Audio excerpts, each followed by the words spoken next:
You can use the inflation kit to repair a damaged tyre as long as any punctures are not on the sidewall and do not exceed 4 mm. Before carrying out the repair, park your vehicle away from traffic. Turn on your hazard warning lights and remember to apply your parking brake. The inflation kit is located in the storage compartment beneath the flap in the front passenger footwell. Depending on model, connect or screw the compressor hose to the bottle. Next, connect the inflation bottle connector to the valve on the wheel.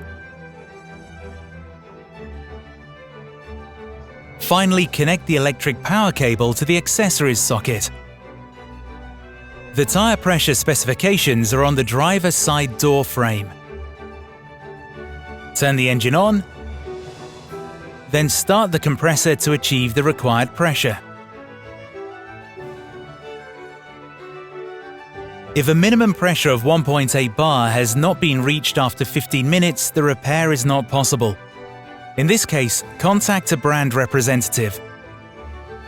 If, on the other hand, the recommended pressure has been exceeded, press this button to reduce it. When the repair is done, drive for about 2 miles or 3 kilometers at below 35 miles per hour or 60 kilometers per hour in order to distribute the product uniformly in the tyre, then stop and check the pressure. Please note that tyre pressures should only be checked when tyres are cold. If the pressure is higher than 1.3 bar but lower than recommended, readjust it with the inflation kit. If the pressure is below 1.3 bar, this means that a repair is not possible. In this case, contact a brand representative. And note, this repair is only temporary.